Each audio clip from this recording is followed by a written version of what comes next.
Hey guys, so you Classic Who fans are getting an extra video this week. I wanted to do like a whole separate video because I know that there are, there were quite a few missing stories before the next one I'm about to react to tomorrow. So, I really felt like I really needed to do like a full separate video talking to you guys about these stories and everything like that. I just wanted to say thank you to everybody who was really supportive of my decision of how I was going to react to these stories. I mean, not everybody was. I know that there's a lot of people who want me to react to everything. And I tried explaining myself in the past video, and if that explanation is not good enough, then there's not much I can do about that. But I wanted to say a special thank you to Who Fanatic on Twitter, their Twitter name, who actually compiled really great versions of summaries of all of these stories. I think the summaries were, if I'm correct, and it would be corrected if if I need to be, but that the summaries were taken from Wiki, but there was a couple of sentences or whatever added in and all of that that basically just gave more detail whenever maybe the wiki summary was a little vague or something like that. And it was structured in such a great way that there were kind of visual aids alongside as I was reading. And so I just wanted to say thank you. I really, really appreciate it. And it was very helpful for me. Okay. So just a couple of updates before I start getting into these stories and how I felt and my thoughts on them and everything like that. The rest of the kind of missing stories will be in the intro of the next reaction. So because I believe after this it's like story I'm reacting to, story that's somewhat missing or all missing, story I'm reacting to, story that's missing. You know what I mean? So it will just be in the beginning. The intros will just be a little bit extra long as I tell you what my thoughts were on the previous story. Okay? But just because this was so long, and of course the Daleks master plan was one of these stories, it was so long. It was so long that I felt like it deserved its own video. So just so you know where to look for those. Sorry that I keep looking down, but I need my notes. So basically, just to tell you the process, I read the summaries and I took notes, like really random notes about what I was thinking during the time and everything like that. And it was kind of like my rough draft of notes about the stories. And then I went and I compiled all of it because, you know, I am a thorough and detailed bitch that I cannot just like half-ass this shit. If I tell you that I'm going to read summaries and give you my thoughts on said summaries, it's going to be like very well organized thoughts, or else I can't function, you know? But I took all of those kind of rough draft of notes, and then right now in my notebook down here, I have kind of more, it's all kind of put together after reading the full summary of the story, if that makes sense. This morning was crazy. So I knew it was going to take a while to probably go through these summaries and whatever, but it took longer than I thought. And I think it's really just down to the fact that I'm not going to, you know, skim through or whatever. And to kind of let you guys know a little bit of something about me, if you care. I am not the best with like reading comprehension. I don't know if that's like the best way to put it or whatever. It was always the subject in school that I struggled the most with, because I have to read, like, I feel like a paragraph like quite a few times for it to even like get like, I don't really know what the like technical term for that is, but it's not my strong suit. Hence why I like the medium of watching things more, I'm pointing at my TV, more than reading things. But so it did take me a while sometimes to like get through the full summaries, which I guess is kind of embarrassing, but like whatever. But then it's also, I'm just so detailed. I want to make sure I don't miss anything, so I'm taking notes on everything.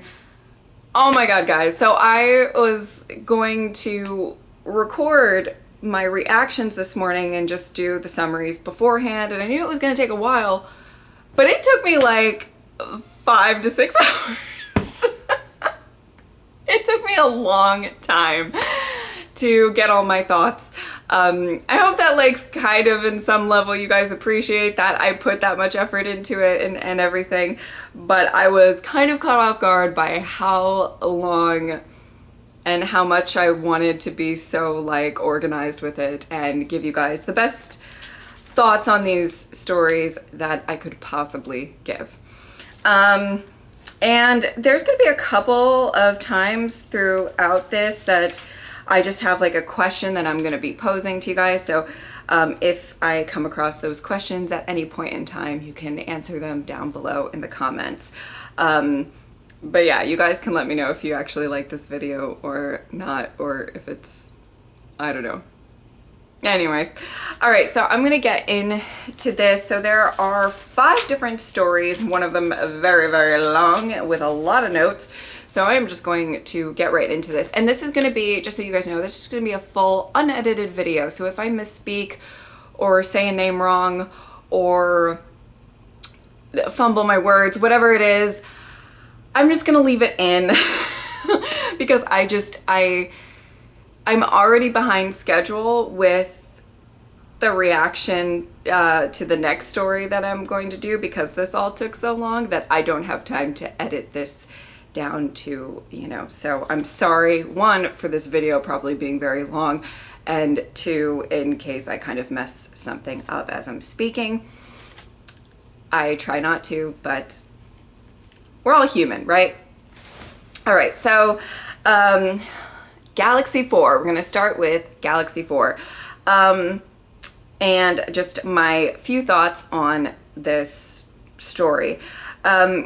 I liked the plot of this story. I will say, as I was reading it, and I did get some kind of pictures and visual aids for this story, I was really kind of hoping that I would see some of the special effects. I kind of felt that way about a lot of the stories, but like, I just feel like I really would have loved to see some of the special effects that were kind of shown in this story particularly.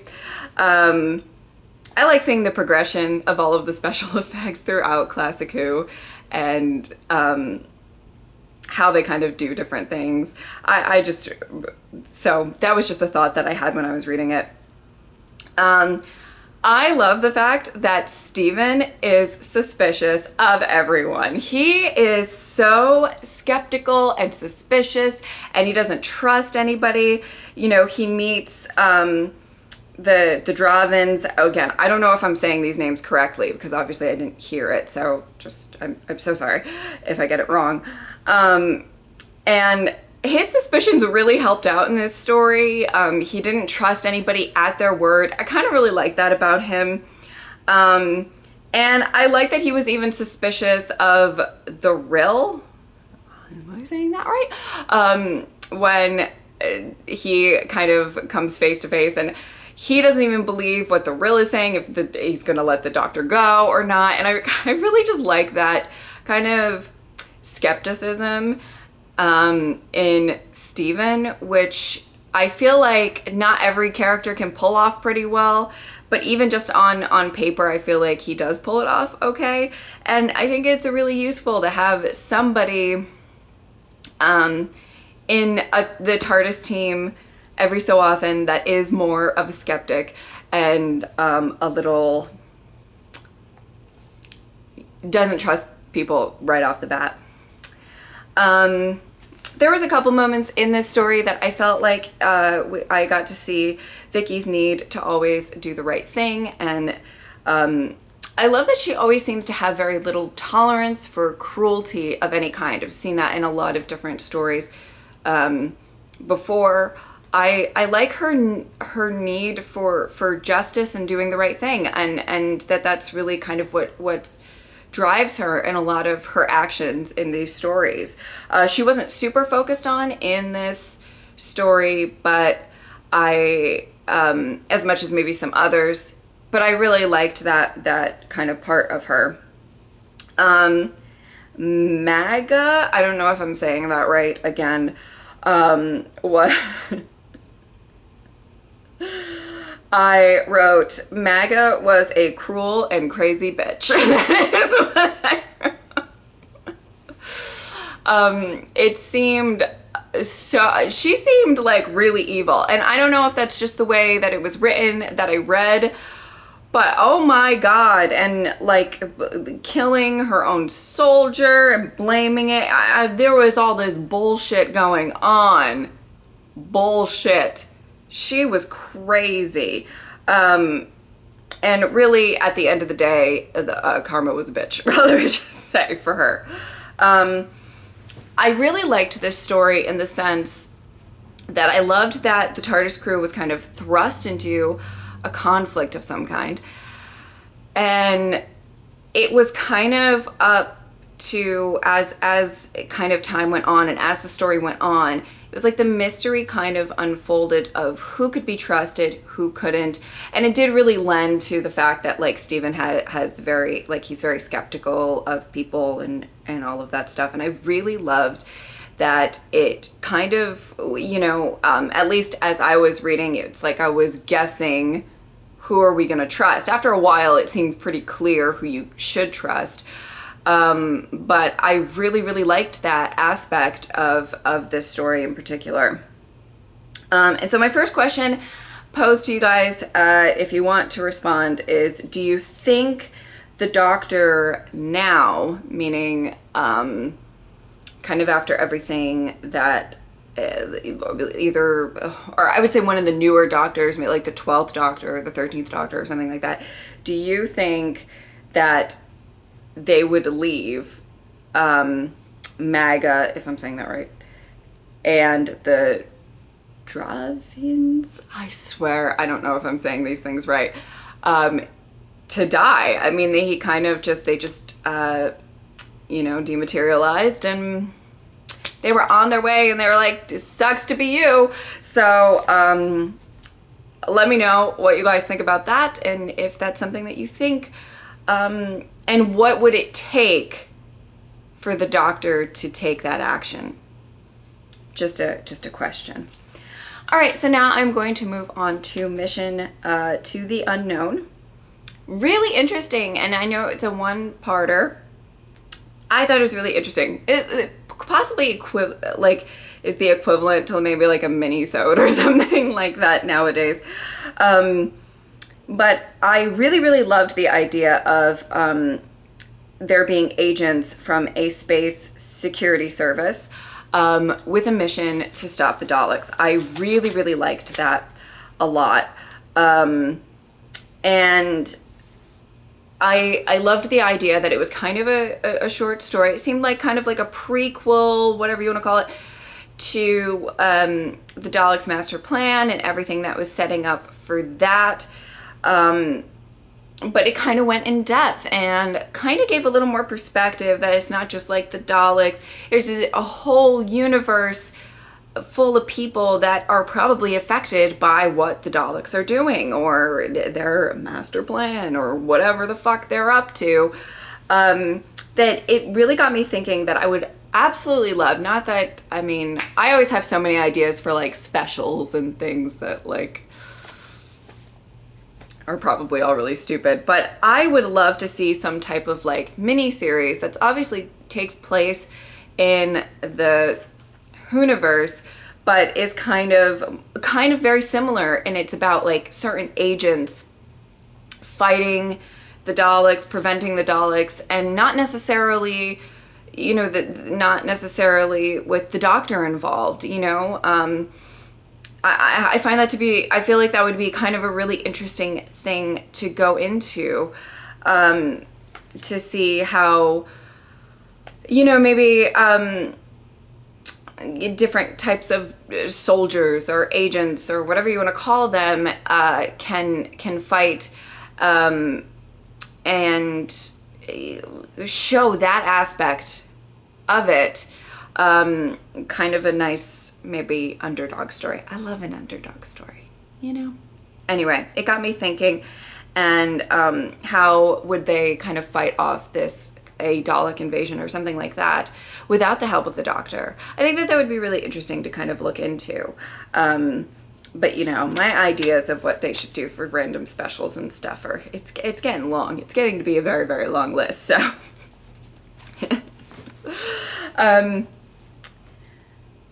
That's about it for that one. So let's go into the myth makers.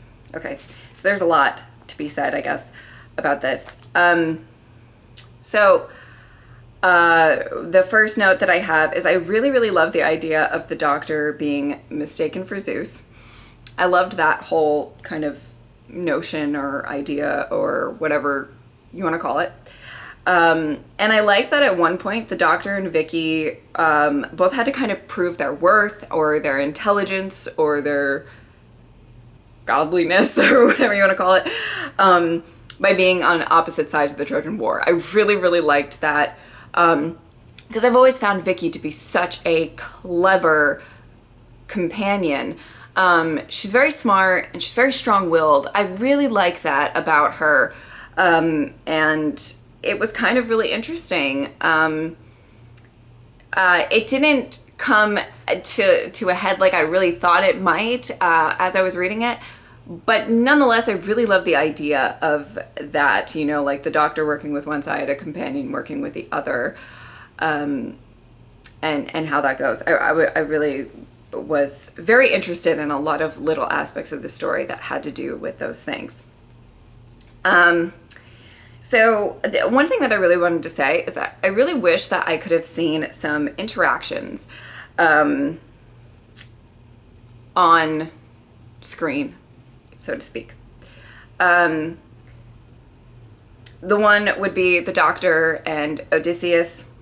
On paper, it really seemed like William Hartnell's performance would have been really, really interesting to watch, where specifically when he's kind of stuck in the Trojan horse and he knows he wants to get the fuck out before like everything goes to shit and he can't, and I just felt like there was a lot of back and forth, and then Odysseus at the end like being like, oh my god, he might actually be Zeus when he goes away in the TARDIS and stuff like that. I really liked a lot of little interactions that I was reading, and I just think that I really would have loved to see them actually interact with each other.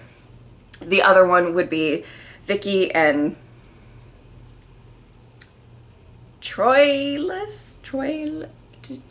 the guy, you know, the dude. I don't know how to say his name. I would have really liked to see the on-screen chemistry of the two, because obviously he seems to be kind of the catalyst that has made Vicky leave. Crazy. So crazy. It was very sudden, I felt, which I'll get to in a second. But I really would have loved to see their actual chemistry together so we could kind of get an idea of, you know, exactly what was going, so I could really get that feeling of like, oh, like I get it. They have like such strong chemistry right off the bat. And if they didn't have that kind of on-screen chemistry, I probably would have been a little mad, you know, that she left with, or stayed, I guess. You know what I mean? Oh, I also have a small note here that I basically, I think that this story would have been really, really amazing to have experienced with Ian and Barbara. I know that I am on the Ian and Barbara train and I don't get off, okay? And I'm just gonna keep bringing them up, all right? I'm not fully over it right now, okay? But I really think that they would have been really useful in this story, just in general. So I just really kind of, it was just a note that I randomly made. Right off the bat, and I wrote this before I read the next story, but right off the bat, at least what was written down and everything, I felt like Katerina seemed like the MVP, because I feel like she didn't have too much of an interaction at all with Vicky, and then just out of nowhere she's like going and saving. I mean, I know she had like a little bit, but not that much, and then she's going saving Steven, being super brave, like really coming through for everybody in the end with, I feel like, not in such a short amount of time, you know what I mean? So I really kind of got a good vibe of her right off the bat. So now I am just going to talk about Vicky staying, which I do feel like it's very sudden. I feel like, especially on paper, it was just like, the doctor's like, oh, Vicky stayed. What? I'm really sad that I won't see Vicky in another story, and that the Time Meddler was the last that I saw Vicky. I really liked her as a companion. Personally, and this is another question to kind of maybe pose to you guys, if you liked her exit, or well, let me just say, I feel like I would have liked her to stay behind for a reason other than, like, I know that she was also kind of like promising to like hopefully help rebuild stuff and everything, but like, I was kind of hoping that it would be something a little bit more about, I don't know, her starting a revolution somewhere or something like that, because I feel like that's so Vicky, and to stay behind with people to help, bring justice somewhere or something like that, rather than kind of staying back because of a guy. But I'm happy for her, I really am, so it's okay, but that's just a random thought that I had. And so I wanted to pose this next question to you guys as, how do you guys feel about Vicky's exit? Did you like the way that it happened, or did you feel slightly unsatisfied? And the last little note that I made on that is that I really loved her relationship with the doctor, and I will really miss his kind of adoration for her, his love for her, his, all of that. I thought that they were really sweet together, and she brought such a beautiful, bubbly, lighter side out of the doctor, whereas I feel like with Susan, and he felt such a responsibility, so concerned for Susan, and took a more, like a parent role or a grandparent role, more so than with Vicky, where he was able to kind of build maybe more of a friendship. So I'm really gonna miss that. All right, guys. Woo, let's go. Let's fucking go with this Daleks master plan. I have so many notes on this. Holy moly, this took forever for me to read. And I was really engaged the whole time. Okay, so the first note that I have, and I'm really gonna be looking down because there's a lot of notes, and I don't want to miss anything. I love the entire plot of the story, especially, I really liked the idea that there were kind of delegates from different planets and stuff like that being allies with the Daleks in a quest for power. I really like the idea that you could possibly not even know which political figures or leaders or whatever could be allies. They didn't explore that as much as I thought they were going to kind of in the beginning, but I really, really loved that. So anyway, just throwing that out there. Just a aspect of the plot that I really, really loved. There was a lot more with the Dalek Supreme. It was kind of like no surprise at all that he kind of said earlier on that he was planning to dispose of Chen once he played his part. I mean, that just kind of seems like how the Daleks roll, you know what I mean? But I thought it was kind of interesting that he later was like kind of changing his mind because he thought of Chen's arrogance and greed and maybe ambition or whatever could be useful. I just felt like all of that was really interesting, and to get more perspective on the Dalek Supreme and all of that. I like Chen's development as a villain throughout this whole story. I don't really know how he's played. I don't really know what his performance was like. But I thought it was kind of interesting, at least on paper, to see someone be like more corrupted. I feel like he was already kind of corrupted with power in the beginning, but as time went on, he got more and more corrupted with power, which I thought was really interesting. And it was something that could be a little bit more fleshed out throughout this full story. I mean, it's a really long story that they were able to kind of really showcase it than what could be showcased in like 1 hour of television or something like that. And I liked that his want and need and corruption of power kind of got him killed in the end. So just a couple of notes on his character and his arc. And so something that I wanted, another question for you guys. I don't know if any of you are actually going to watch this video. That's why I keep laughing.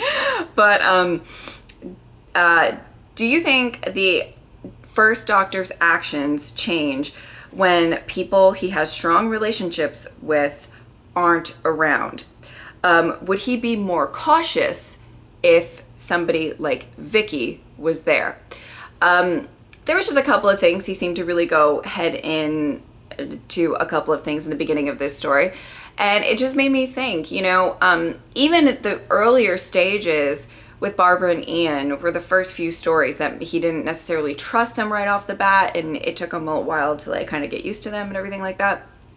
Like, he still had Susan there, so there was always somebody who was really, and I know that he spent some time with Stephen. There's been a few stories with Stephen at this point, but I don't think he had that sort of need to like protect Stephen. So do you think that there is a difference in what actions he takes and stuff like that, depending on who his companions are at the time?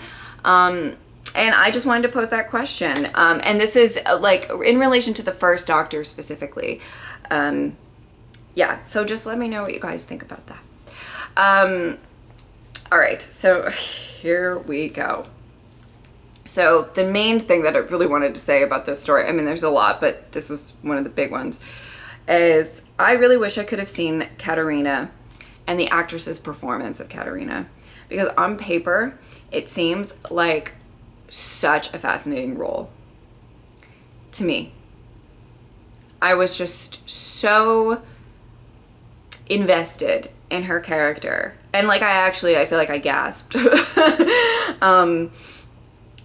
Like I said in the previous story, she like helps Stephen, I feel like, with very little time spent with these people, and she really has this sort of brave, helpful need to her, from what I can tell. I really like that about her. She seemed very, very brave right off the bat. But something that is just, I felt like was so crazy, if you think about the beginning of this story, is that she had such confusion. I can't even imagine how fucking confused she must have been. Like, out of her damn mind. You know what I mean? Like, she's from way back in the day. She helps this guy. Now she's in a TARDIS. She's going places. There's all this shit that she doesn't even understand what the fuck is going on inside of the TARDIS. Then she kind of thinks that the Doctor is Zeus. She's like, okay, you must be Zeus. Because that's the only way I can rationalize this in my brain right now. And then the Doctor leaves, and she's just in a strange place, and what the hell is going on? And then this fucking agent comes in, like, holds her at gunpoint, and she's like, what? I'm just like, this is not probably how it went, but it's like how it went in my head. And then he's like, work the TARDIS. And she's like, what? Like, she must have been so, like, all of this information coming at her so quickly. And then they're like off, and that there's Daleks, and just, she must have been so fucking confused. And I just really, I just was so fascinated by how she must be feeling, and I was like, oh, this is gonna be such a cool story with her. And they landed on this prison planet, and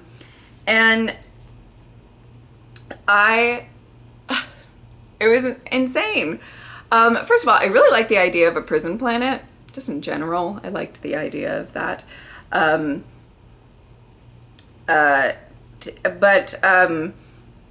the fact that, you know, she's kind of like taken hostage, and everything that kind of happens after, unfortunately leading to her death, I just feel like if she did hit the airlock on purpose, I just feel like that makes her such a strong and brave soul, and just beyond, I don't know how she's thought of in the Hooniverse, in the fandom, or anything like that, but to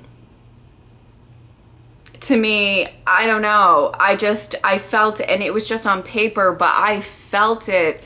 Like, this girl is a fucking boss. Like, I'd like to think that she hit it on purpose, and for two reasons. One reason could be that she was making a really selfless sacrifice for a cause that she barely could fathom, which is crazy, and so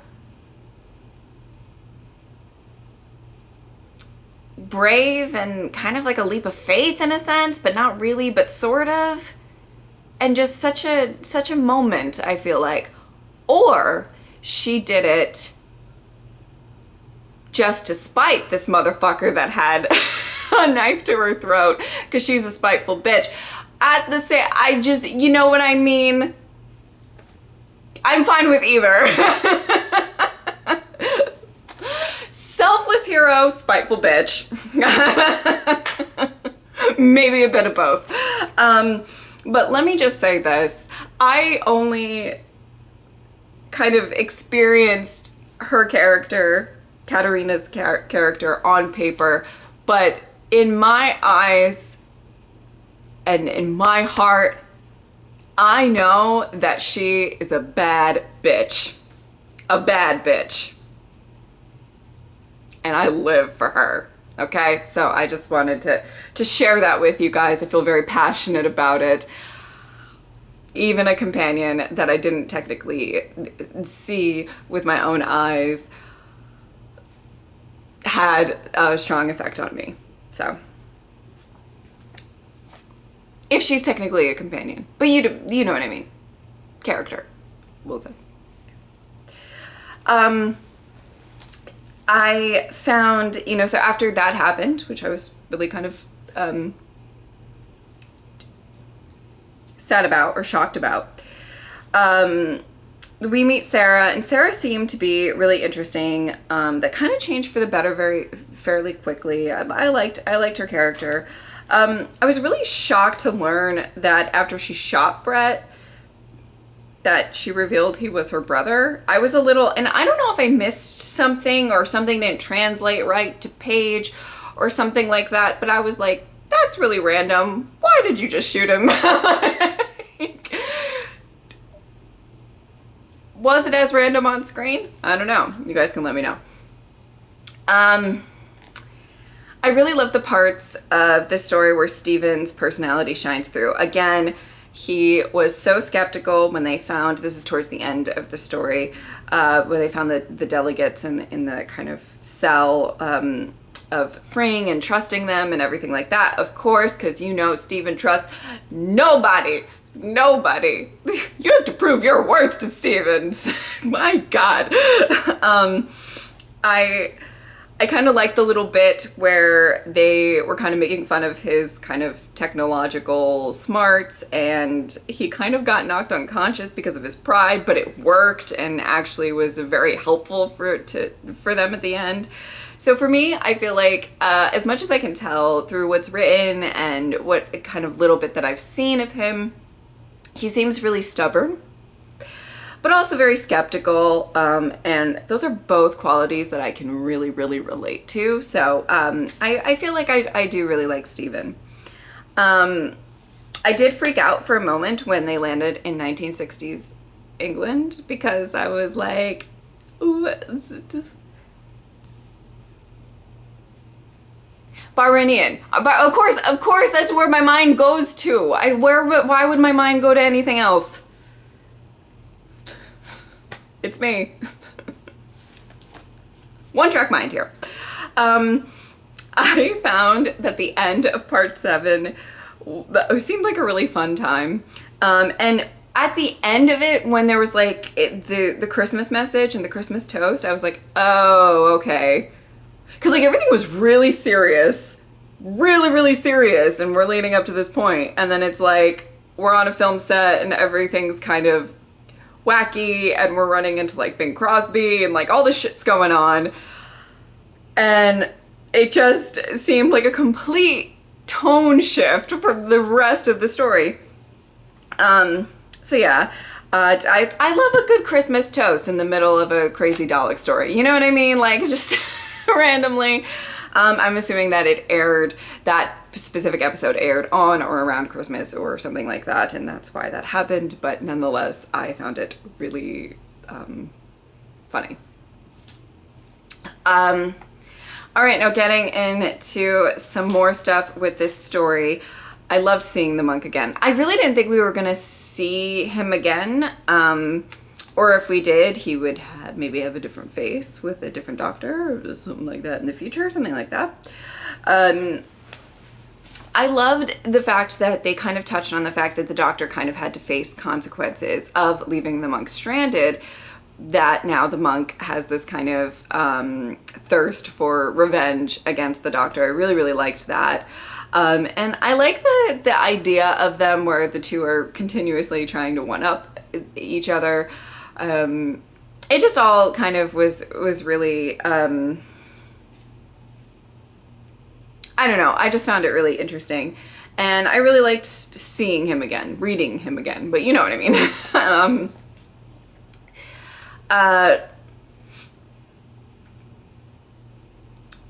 I do want to point out a random thing. I wrote this little note, not really related to a lot of the others, but I just wanted to point out that Stephen and Sarah not staying in the TARDIS in Egypt led to all kinds of fuckery.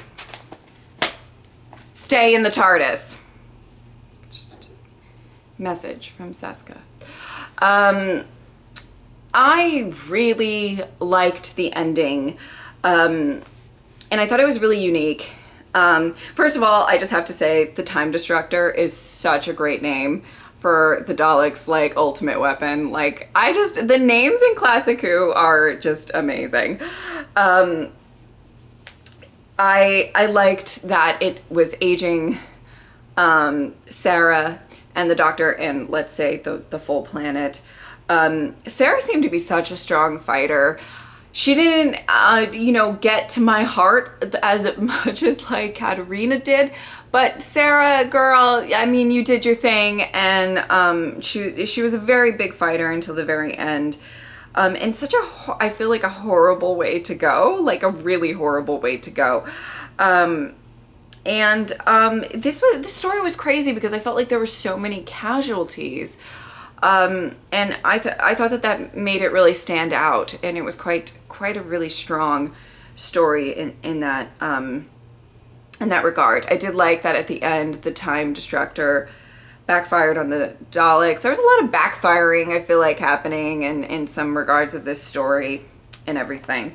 But with that all being kind of said about that story, what I really kind of like to take away from this story, and there was a lot that I took away, but something that I really like to take away from this story is the fact that I feel like it really was maybe, and you guys can maybe disagree, because you probably maybe have mulled it over more than I have, but it's probably a story that has really connected Stephen and the Doctor as a relationship. To have to go through all of that and to lose the amount of people that they lost, and to kind of just see everything and survive together, and throughout all of that craziness that happened within these 12 parts really makes such a strong bond, I feel like, between a Doctor and a companion. And just kind of going through all the trials and tribulations of this full story, I just feel like really kind of solidified their relationship very, very well. And I really liked that about this this story. I feel like they will have a bond that, like, maybe no one else can really touch in that sense, because of the fact of, you know, everything that they went through and all the people that were lost in this story, and all of the kind of obstacles that they had to overcome. You know, at one point they were getting chased by, like, the monk and the Daleks. It was just craziness. So I really like that. All right, and those are my thoughts on the Daleks master plan. My throat's getting dry, so luckily this is the last story. So now we are at A Massacre at St Bartholomew's Eve. Okay. So one of the things that I just wrote kind of early on, there was a huge focus on Stephen in this story, which I liked. But one of the things that I wrote is that witnessing Stephen being questioned about his reasons for being Paris, I realized I would have such a strong fear of not knowing history of wherever we landed, if I was a companion or somehow traveling with the Doctor. Because, like, at least in, like, New Who, they know where they're going.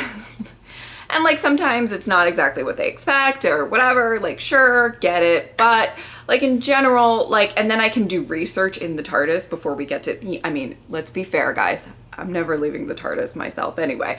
But I would be able to do research, and I'm very thorough. So I do my reading up, and I figure out where we're going and everything like that. But the fact that, like, there's not, you know, like, you don't know where you're going to end up, and then it's just like, let's go out exploring. Like, that gives me such anxiety. And just to, like, reading about the scene where Stephen's getting kind of questioned, I'm like, I would die. I would die if there was not, like, the Doctor there to kind of help me out or anything like that. Like, I would crumble and die, and probably end up in a prison cell somewhere.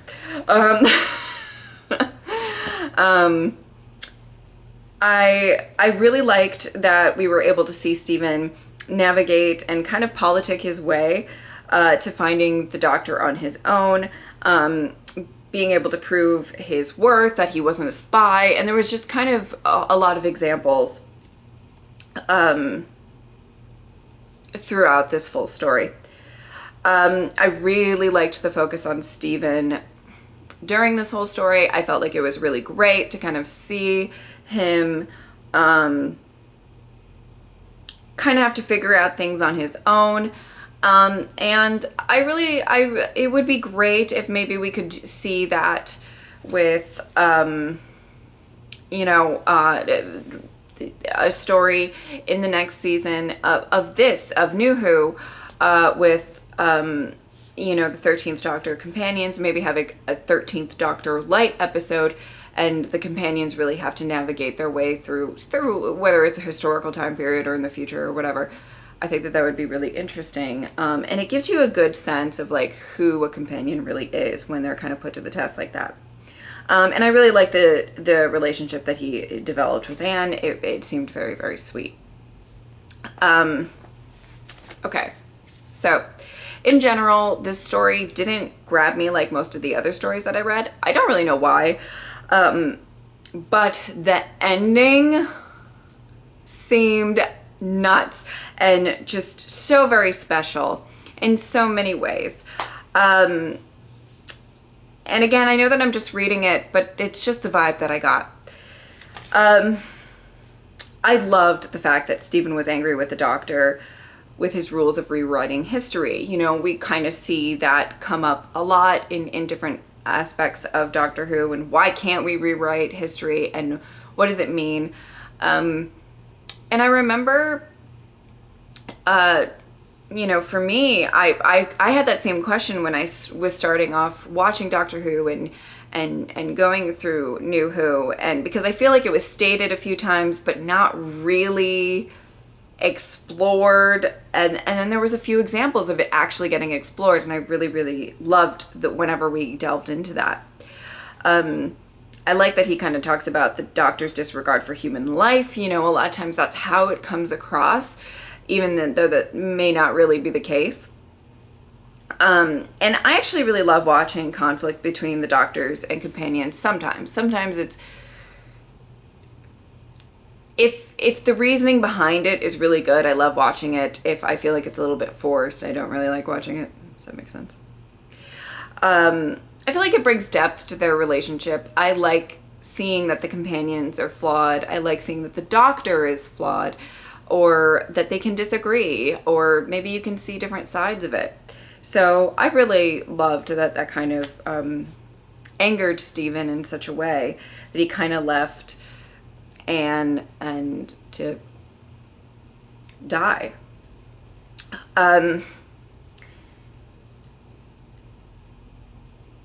I absolutely loved the introduction of that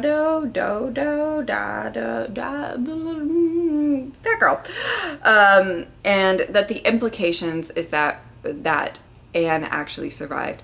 That, like, it warmed my heart, because I was like, it was so tense, and I was kind of living for how tense it was, but I was like reading and I was like, oh god, I feel awkward, and Steven's gonna storm off, and he's like, oh my god, no, stop it, like, and I don't want you to leave on these bad terms. You guys just went through so much shit during the Daleks master plan, like, stop. Like, that was my inner monologue.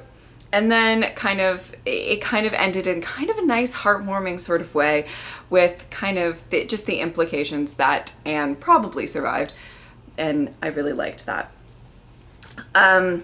So obviously there was a brief little bit, and this is going to be posing my last question to you guys, but there was a brief little bit where it says that when Stephen walks out of the TARDIS, that the Doctor kind of reminisces to himself over past companions that have left. It seems like a really beautiful moment, and everything, and it didn't really go into that much of detail.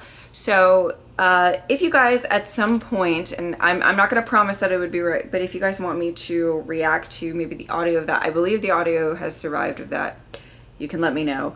But if you would like me to react to the audio of that. If it is, it just sounds like it might be something significant, but if it's just like a line or two, then I won't. But if it's something longer, then maybe that's something that I can maybe react to at a later date, when I have time. Because right now I'm a little strapped for time, guys.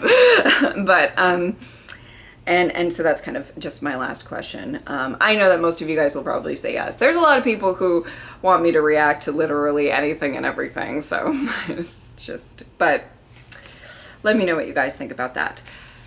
So yeah, that's the video for today. Nice and long, and all of my notes, and I actually had a really fun time doing this though, so it was great, even if it took me a little bit longer, and now I'm a little bit behind schedule. A lot behind schedule. I'm looking at the time and I'm just freaking out. Okay, so just so you guys know, the next reaction tomorrow, listen, if it's a little late, like, bear with me, okay? because this took a while. And yeah, so I hope that you guys enjoyed this video. Let me know if you liked this or you didn't. Or just, you know, any feedback would be very much appreciated. So yeah, thank you guys so much for watching. I will see you next time. Bye.